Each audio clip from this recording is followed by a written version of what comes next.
হবে। তোমার লক্ষ্মী পুত্রকে আমাকে 3 দিবসের জন্য ভিক্ষে দিতে হবে।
আমি তোমার নিকট ধন ভিক্ষার জন্য আসি নাই, আমি আসিয়াছি তোমার লক্ষ্মী পুত্রকে দেখতে নেওয়ার জন্য।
তুমি যদি তোমার লক্ষ্মী পুত্রকে বিক্রি না দাও তাহলে তোমার লক্ষ্মী পুত্রকে আমি কি করতে পারি জানো?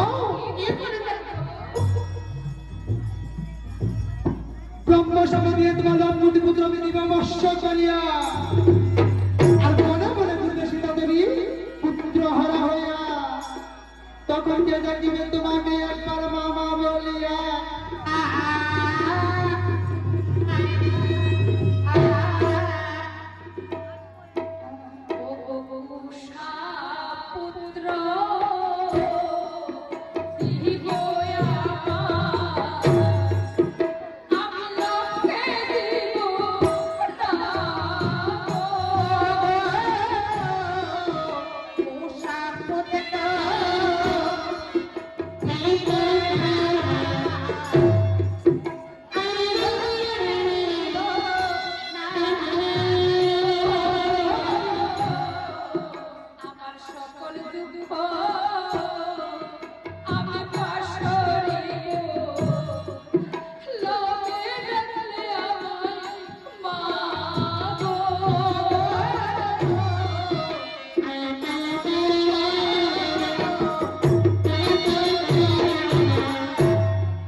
এসো আমার সামনে।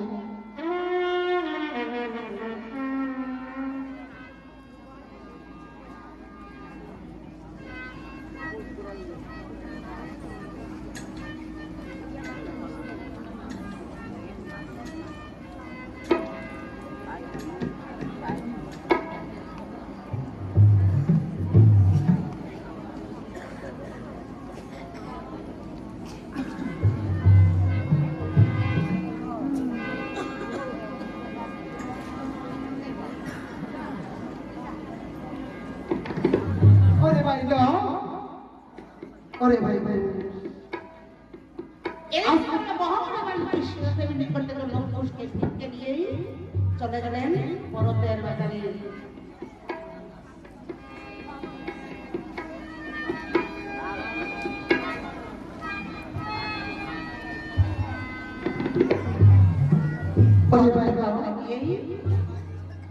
তারা দুই দিকে বাউল সাজে সাজিয়ে প্রথমে তারা দুবের হস্তে দুটা টিনা দিয়েছে।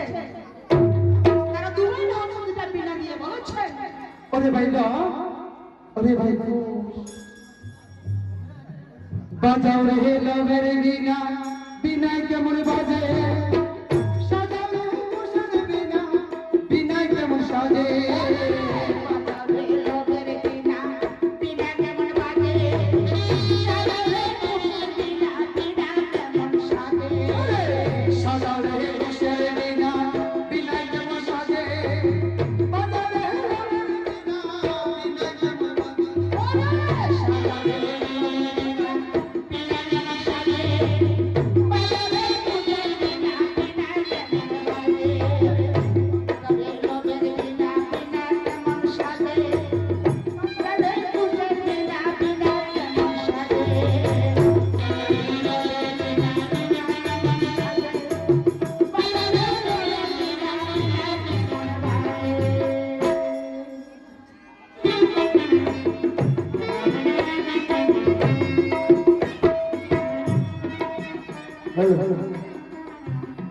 পরতের বাজারে গিয়েই পরতের বাজারে তারা বিনা দিল না, ছুটে আসে যেত আছে মোদির জীবন ওরা প্রাণ।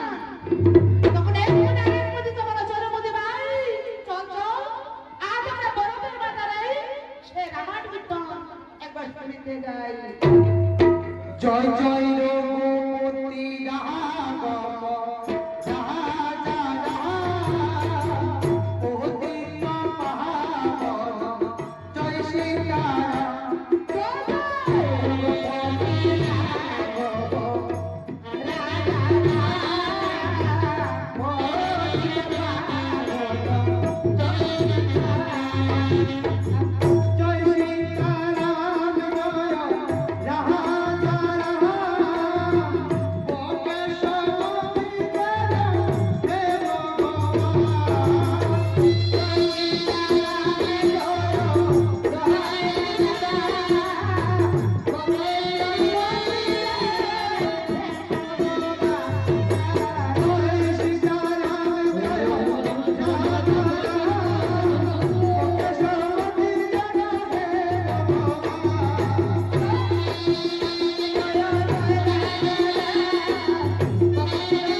তোমরা চলো আমার সঙ্গে শ্রীরামের অযোধ্যাতে। কেননা আজ অযোধ্যায় অশ্বমেধ যজ্ঞ হবে, সেই যজ্ঞে আমাদেরকে নিমন্ত্রণ দিয়েছে। চলো ভাই দাও, চলো ভাই, চলো চলো চলো।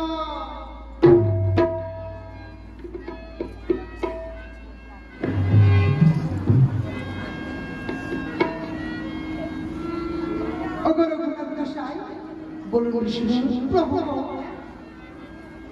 আজ তুমি এখানে একা একা যজ্ঞ করেছ, যজ্ঞ সঠিক আমার কিন্তু তার দিতে কত না সুন্দর হতো। ভগবান গোসাই, এই অসময় কীর্তনী আমরা কোথায় গেলে পাই? কেন গো? আমি অযোধ্যা আসার সাথে অযোধ্যার বাইরে দেখে এসেছি দুটি শিশু কেমন সুন্দর আমার ভিতরে পাঠ করেছে। ভগবান গোসাই, যদি আপনি দুটি কীর্তনী ছেলে যেতে থাকুন, দয়া করে আমার দুটি কীর্তনী ছেলে আমার অযোধ্যায় নিয়ে আমি তাকে উপযুক্ত সম্মান করবো। তাই করছি।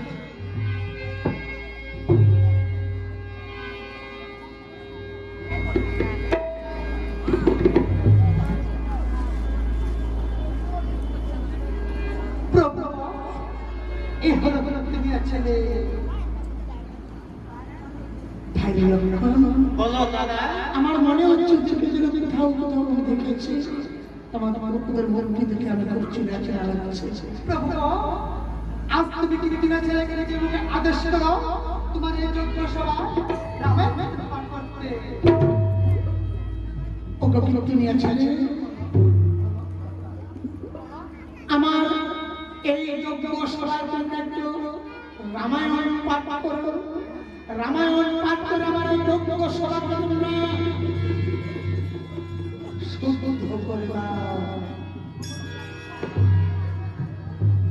কি বলেছ? পারবে না? কেন পারবে না?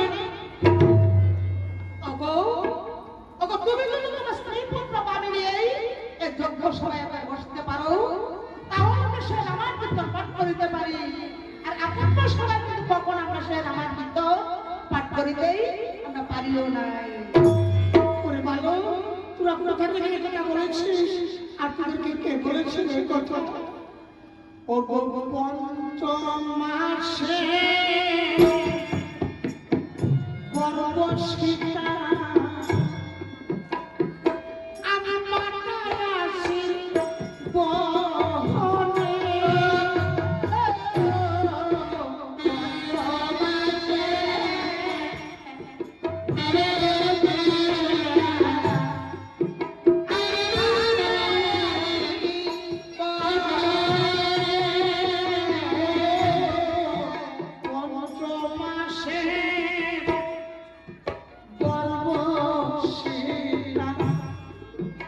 আমি পাতারাসি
রাখবো।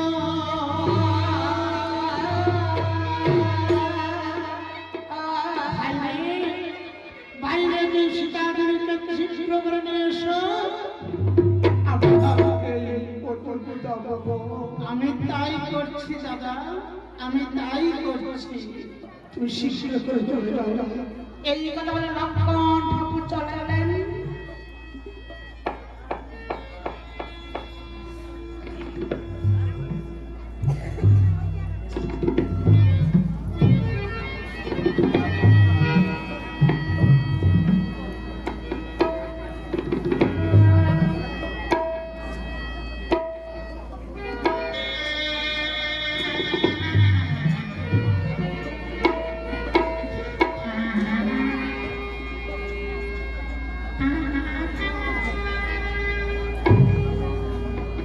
ভাইরা লক্ষণ, সীতাদেবীকে আমার অযোধ্যার বাহিরে তুমি রাখো হে।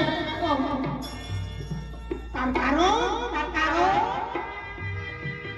সীতাদেবী এতদিন ছিল বনবাসে। সীতাদেবীকে আমার অগ্নি পরীক্ষা করে আনতে হবে আমার অযোধ্যার ভিতরে। না হয় একদিন আমাকে প্রজাগণ যদি বলে তোমার সীতাদেবীকে তুমি কেমন করে আনলে অযোধ্যাতে, যদি আমাকে কেউ বলে সীতাদেবীর প্রতিটা নারী, তখন আমি কি বলবো? সীতাদেবীকে আমার অযোধ্যার বাহিরে রাখবো। আমি তাই করছি দাদা, তাই করছি। প্রভু, তুমি একবার করেছিলে আমাকে তুলা পরীক্ষা, আরেকবার দিয়েছো তুমি আমাকে বনবাস। এই বুঝি তোমার মনের বাসনা। এইবার বলেছো তুমি আমাকে দিবে অগ্নি পরীক্ষা। আমি তোমাকে অগ্নির পরীক্ষা করে তোমার সতীত্ব পরীক্ষা করে তারপর আমার অযোধ্যা তোমাকে আনবো।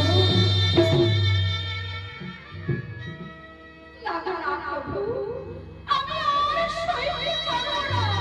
তুমি থাকো তোমার সমস্ত অযোধ্যাতে। ওগো প্রজাগণ, ওগো প্রজাগণ, আমি যাবার সময়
কথা বলে তুমি সীতাগুলি চলে একটা পাতাল করিতে সীতা তোমার দূরে করত জানে তুমি না বাঁচতে না জীবন সে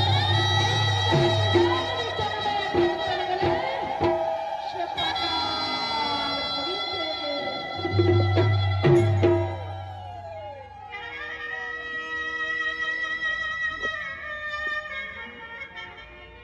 প্রভু প্রভু তুমি থাকো তোমার সমস্ত যোদ্ধা নিয়ে অপপ্রভুরা আর শুনো আর শুধু তোমার অশ্ববত যজ্ঞ হয় নাই পুরো একা থেকে তুমি তোমার লক্ষ্য পুত্র নিয়ে চলে যাও তুমি তোমার ঘরে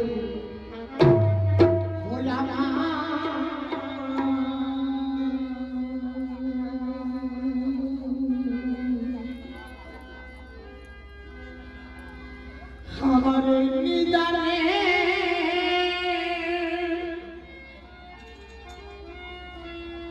কালে রে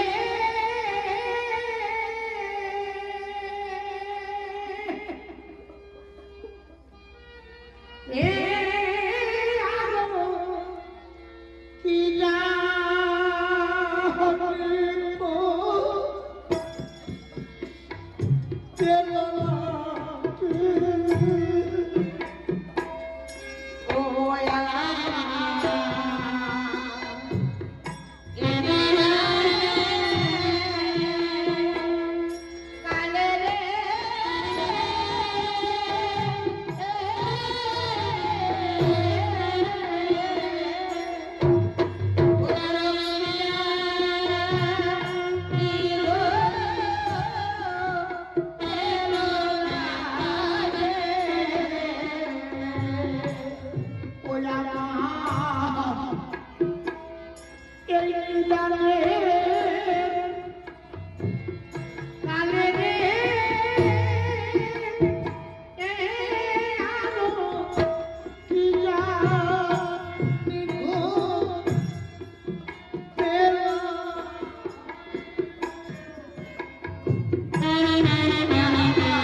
আমাকে